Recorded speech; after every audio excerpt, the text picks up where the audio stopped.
2025, sebuah tahun yang menorehkan amarah dan duka. Dari jalanan Jakarta yang bergemuruh hingga rumah-rumah sunyi yang kehilangan, Indonesia berbicara dengan suara keras dan tak bisa diabaikan. Kemarahan rakyat, ketimpangan yang menganga, dan tragedi kesehatan. Apa yang sebenarnya dituntut di negeri ini? Bukan hanya gaji yang berlebihan, bukan hanya kehilangan anak, tapi makna keadilan, perlindungan, dan kemanusiaan. Mari kita menatap kembali, menelisik lapisan di balik headline, di balik protes, dan di balik air mata, untuk memahami diri kita sendiri sebagai bangsa.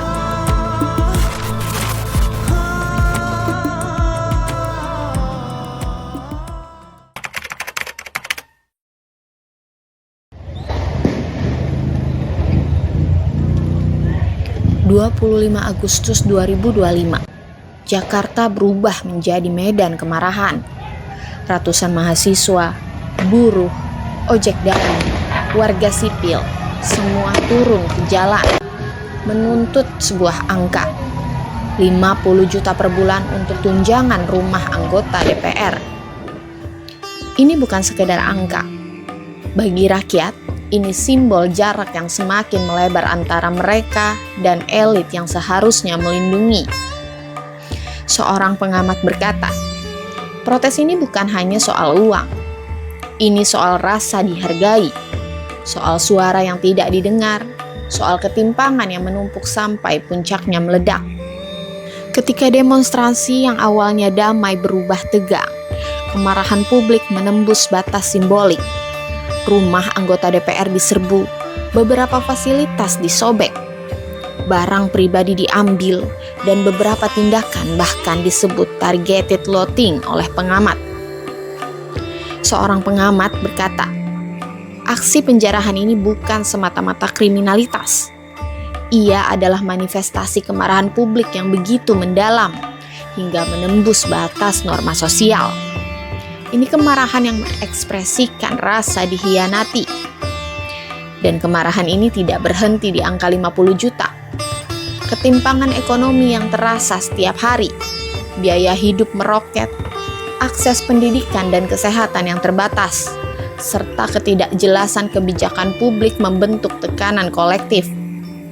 Setiap warga yang merasakan ketidakadilan ini menambah lapisan kemarahan, hingga tuntutan awal berkembang menjadi gerakan yang lebih luas.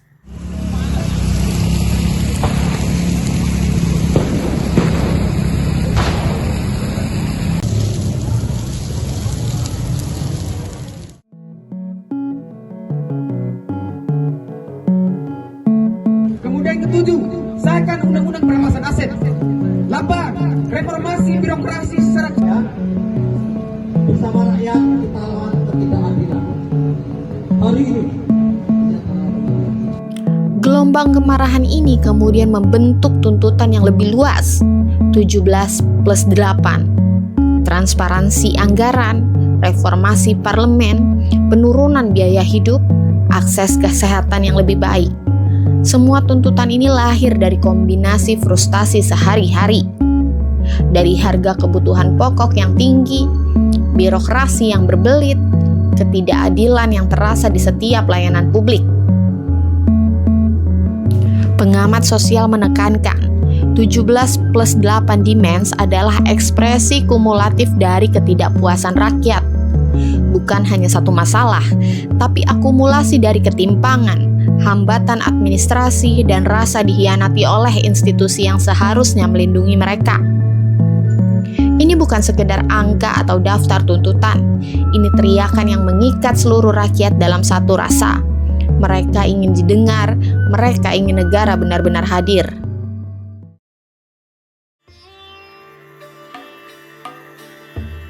Di tengah hiruk-pikuk kemarahan politik, Sukabumi justru menyimpan duka.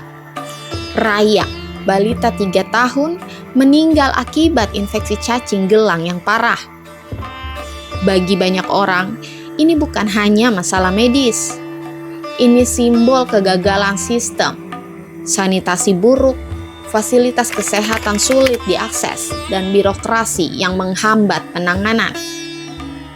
Kasus Raya bukan cuma kesalahan individu, tapi kegagalan kolektif masyarakat dan pemerintah.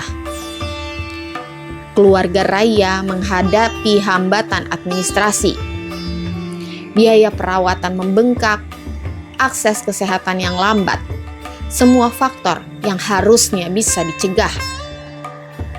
KPAI menyebut kasus ini sebagai bukti bahwa negara harus bertindak lebih cepat dalam perlindungan anak dan kesehatan masyarakat.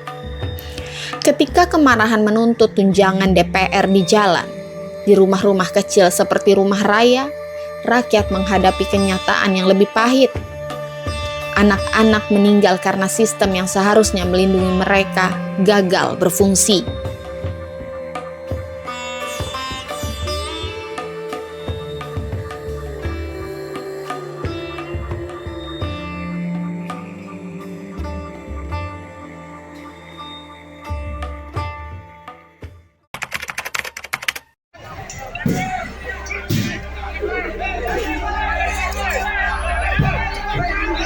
Protes dan tragedi, dua wajah ketidakpuasan.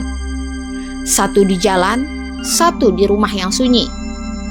Satu menuntut keadilan ekonomi, satu menuntut hak hidup dan sehat. Kedua peristiwa ini saling terkait. Ketika pemerintah gagal menyediakan hak dasar rakyat, ketidakpuasan tidak hanya muncul di jalan, tapi juga di rumah sakit, bahkan di kuburan anak-anak.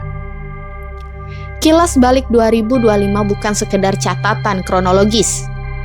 Ia adalah refleksi tentang apa artinya hidup dalam negara yang menyeimbangkan antara privilege dan kebutuhan dasar.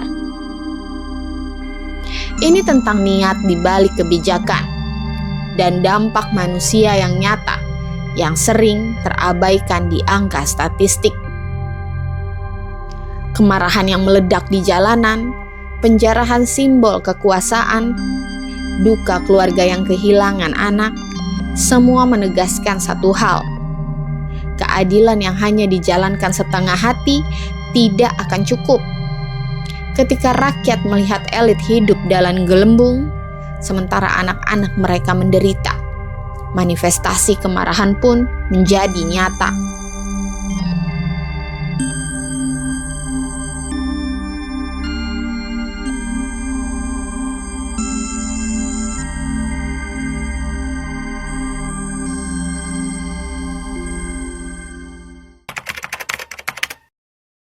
2025 meninggalkan luka dan pelajaran.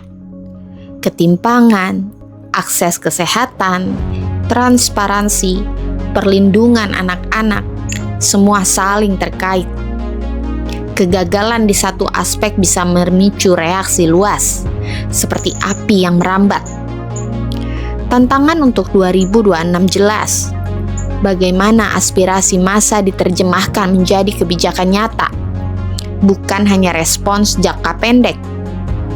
Bagaimana kita memastikan anak-anak tidak lagi mati karena sistem yang gagal, dan elit politik tidak hidup dalam gelembung yang terpisah dari realitas rakyat. Refleksi ini harus menjadi peta. Jalan yang kita pilih bukan hanya soal angka di anggaran atau headline di media, tetapi soal manusia, tentang niat yang menggerakkan kebijakan, dan tentang keberanian untuk memperbaiki akar masalah. Karena sejatinya, sebuah bangsa tidak hanya diukur dari kemarahan yang muncul, tapi dari bagaimana ia merespon dengan kebijakan, hati, dan keadilan yang nyata.